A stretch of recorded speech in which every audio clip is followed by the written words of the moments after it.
Bienvenido. Mi nombre es Héctor Cruz y soy el pastor de la Iglesia Bautista de Cerro Batea.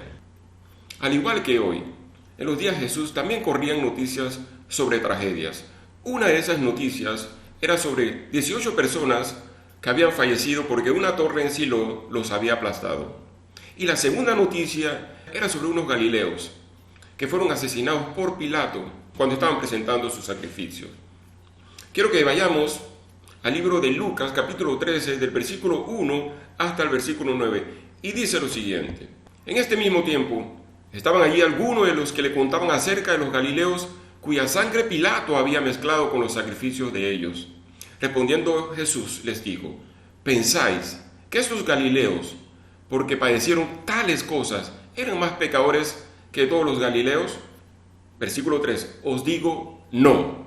Antes, si no os arrepentís, todos pereceréis igualmente. Versículo 4, o aquellos 18 sobre los cuales cayó la torre en Siloé y los mató, ¿pensáis que esos eran más culpables que todos los hombres que habitan en Jerusalén? Os digo no. Antes, si no os arrepentís, todos pereceréis igualmente. Versículo 6, dijo también esta parábola: tenía un hombre una higuera plantada en su viña, y vino a buscar fruto en ella, y no lo halló. Y dijo al viñador: he aquí, hace 3 años que vengo a buscar fruto en esta higuera, y no lo hallo.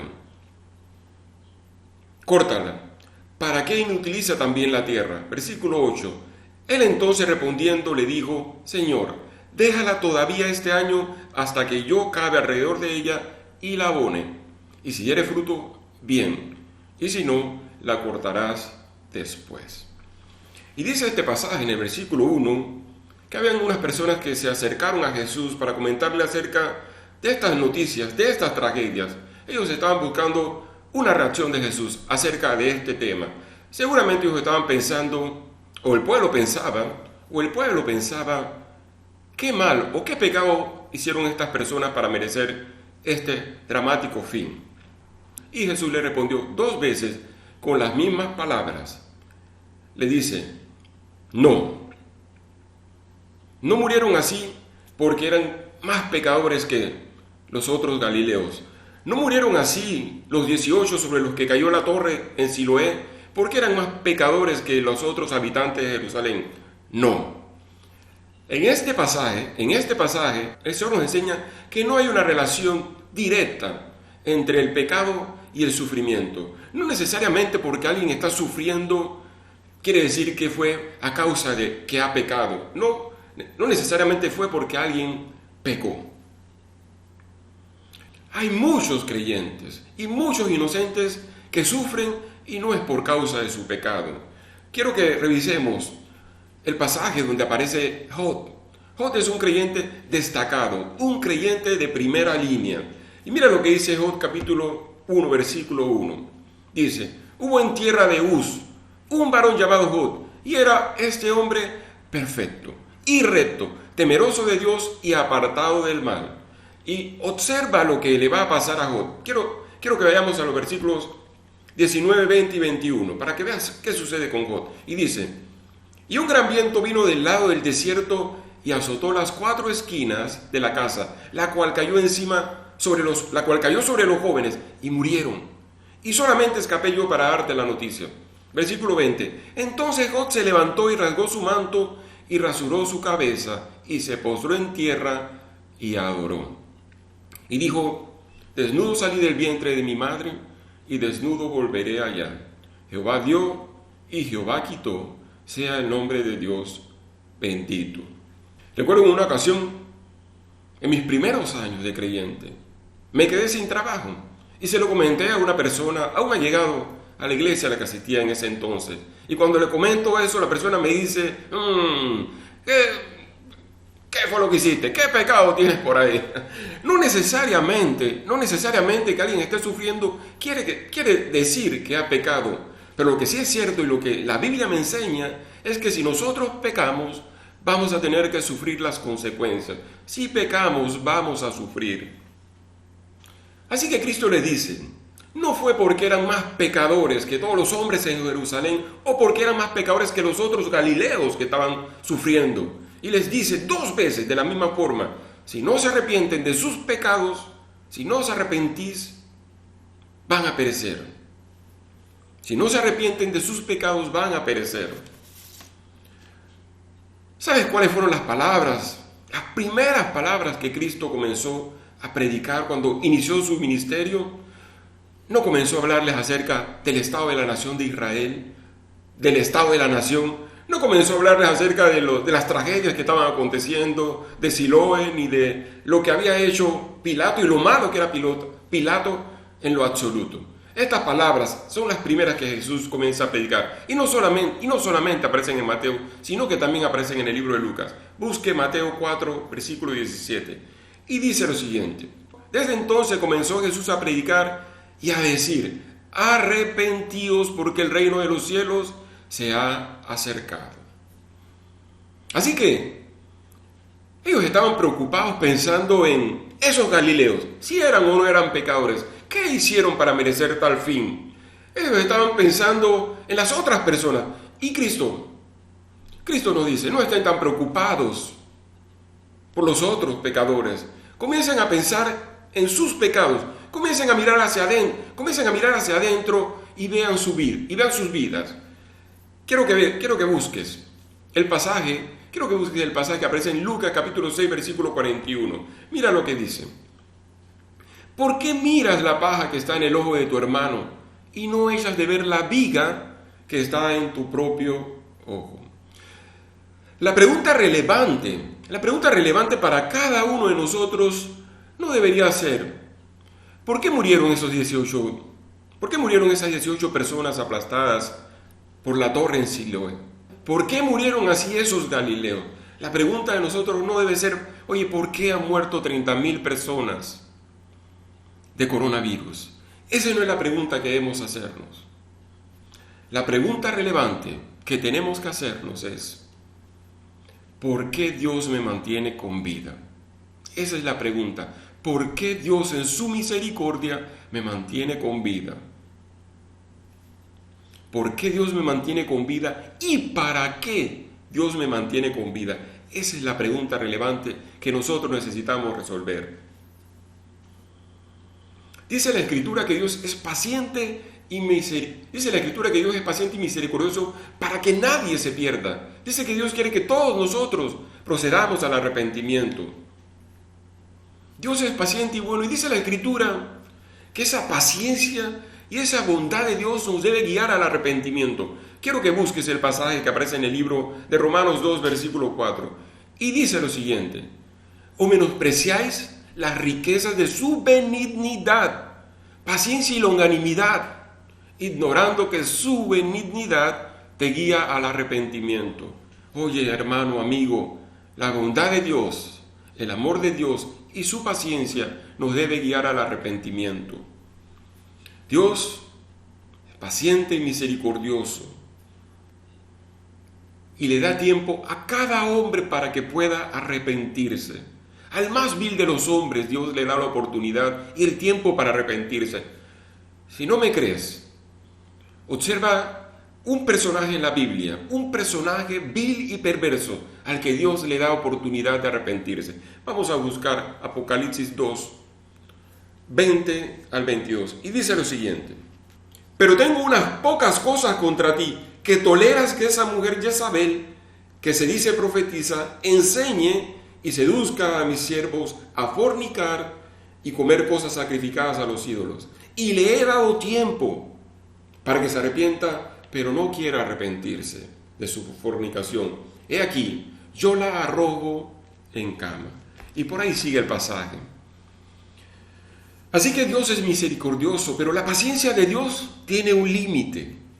Debemos estar conscientes que Dios nos está dando una oportunidad para arrepentirnos. En esta cuarentena hemos tenido suficiente tiempo y vamos a tener mucho tiempo para reflexionar. ¿Por qué Dios ha permitido todo esto? ¿Cuál es el propósito de Dios en toda esta situación? Mira, hemos sido arrinconados por Dios. En esta cuarentena hemos sido arrinconados por Dios para que reflexionemos. Yo estaba leyendo por ahí en las redes sociales, alguien publicaba algo así: nuestros dioses han sido derrotados. Eso es verdad. ¿Sabes qué? La Xingia se vino abajo. El alcohol y la venta también se vino abajo. Todas las competiciones deportivas, liga de fútbol, de béisbol, entretenimiento en vivo, todo eso se vino abajo. Nuestros trabajos se vinieron abajo. Nuestros negocios también. Todo lo que competía contra Dios se está viniendo abajo. ¿Te acuerdas cuando decías, no hay tiempo, no hay tiempo? Todo eso que te apartaba de Dios se ha venido abajo. El sistema sanitario, ves los sistemas sanitarios, ves los hospitales, en las potencias se vinieron abajo. Todo lo que significaba una seguridad para ellos se vino abajo. Todos nuestros dioses, todos esos dioses han sido derribados. Todo lo que competía con Dios ha sido derribado. Cuando escribí esta reflexión me acordaba de Gedeón. Gedeón, en un momento de crisis en Israel, tuvo que derribar todos los ídolos. Eso aparece en el libro de Jueces, capítulo 6, 25. Mira lo que dice Jueces 6, 25. Dice así: aconteció que la misma noche le dijo Jehová: toma un toro del hato de tu padre, el segundo toro de 7 años, y derriba el altar de Baal que tu padre tiene, y corta también la imagen de acera que está junto a él. ¿Sabes que cuando Gedeón hizo eso, cuando derribó todos esos ídolos, la gente en la ciudad los quería matar, lo querían matar? Ellos ni entendían que Dios estaba detrás de esa situación. Hermano mío, durante esta cuarentena tenemos dos opciones, solo dos opciones. Podemos mirar para otro lado y pretender que nada ha sucedido. Y podemos esperar a que todo pase y luego regresar a nuestra vida, a la vida normal, y darle vida a nuestros ídolos. Podríamos pretender que Dios no tiene nada que ver con este COVID-19 y que son los asiáticos. Por ahí están hasta maldiciendo a los asiáticos por esto. Y lo segundo que puedes hacer es aceptar que todo esto viene de parte de Dios y que Dios nos está llamando al arrepentimiento. Sea creyente o sea incrédulo, Dios nos está llamando a derribar todos esos ídolos. Y te hago una pregunta, ¿qué vamos a escoger? ¿Vamos a esperar que todo pase o vamos a detenernos a pensar qué Dios quiere hacer, qué Dios quiere mostrarme en medio de esta aflicción? La ministra de Salud estaba contando una historia de una persona que estaba en su casa en una cuarentena domiciliaria por el COVID-19 y le ofrecieron la oportunidad de salir ahí para un mejor lugar, para un hotel. ¿Sabes? Un hotel, ¿no? Y le iban a dar atención médica, iban a haber médicos atendiéndolo, vigilándolo, monitoreándolo. Y la persona dijo, no quiero ir para allá. No quiero ir para ese lugar que es mejor. Al final dice la ministra que esa persona terminó en cuidados intensivos. Te hago una pregunta. ¿Qué vas a escoger? ¿Qué vas a escoger? Y esta es la cuarentena que Dios ha provisto para que derrumbemos todos esos ídolos. Y quiero que leamos también los versículos del 6 al 9. Y habla acerca de la parábola de la higuera estéril. Es porque esta parábola es como para enfatizar el asunto de la necesidad de arrepentirse o perecer. Dice el versículo 6, dijo también esta parábola: tenía un hombre una higuera plantada en su viña y vino a buscar fruto en ella. Y no lo halló. Y dijo al viñador: he aquí, hace 3 años que vengo a buscar fruto en ella, en esta higuera, y no lo hallo. Córtala, ¿para qué inutiliza la tierra? Versículo 8. Él entonces respondiendo le dijo: Señor, déjala todavía 1 año, hasta que yo cabe alrededor de ella y la abone. y si diere fruto, bien, y si no, la cortarás después. En esta ilustración el Señor usa esta ilustración para enseñarnos que si no nos arrepentimos, van a haber consecuencias. Dice el versículo 7, hace 3 años que vengo a buscar fruto y no encuentro nada. Córtala si no da fruto. Recuerdo en una ocasión estaba en el interior, en la provincia de Los Santos, y estábamos yo y otra persona debajo de un árbol, y de repente viene una persona que vivía por ahí y nos dicen, sálganse de ese árbol, porque les va a comenzar a dar picazón. Mira, yo no sé si eso es verdad, pero inmediatamente yo salí de la sombra de ese árbol. Yo te hago una pregunta. ¿Tú tendrías en tu patio sembrado un árbol que no da fruto y además de eso te puede causar un problema de salud? Creo que no lo tendrías en tu patio. Creo que lo cortarías.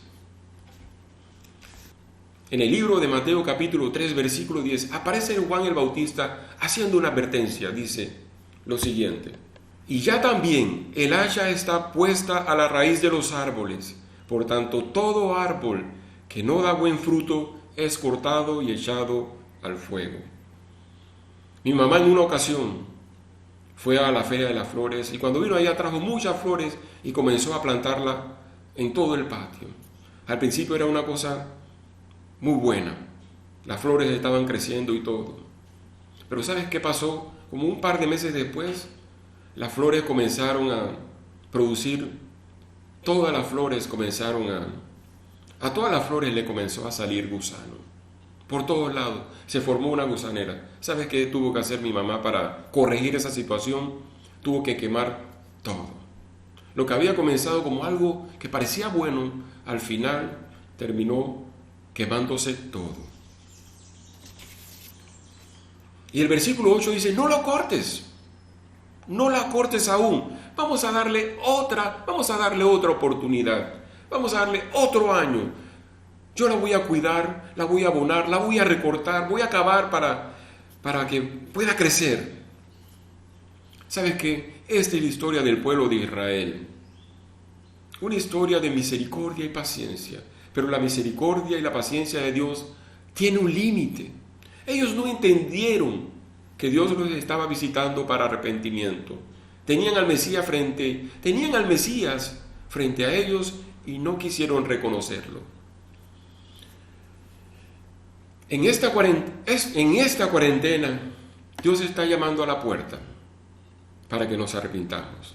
Seas creyente o seas incrédulo, Dios está tocando a la puerta para que abramos y para que lo consideremos en nuestras vidas. Quiero dejarte con este pasaje que aparece en el libro de Apocalipsis 3:20, que dice lo siguiente: he aquí yo estoy a la puerta y llamo. Si alguno oye mi voz y abre la puerta, entraré a él y cenaré con él y él conmigo. Seas incrédulo. Si eres incrédulo, Dios te está llamando al arrepentimiento. Si eres incrédulo, si eres creyente, Dios te está llamando a revisar. Dios te está llamando a revisar tu vida, a ver si hay que derribar esos ídolos. Gedeón no pudo tener la victoria, sino hasta que derribó todos los ídolos. Como siempre, es un placer para mí estar contigo por este canal. Dios te bendiga ricamente.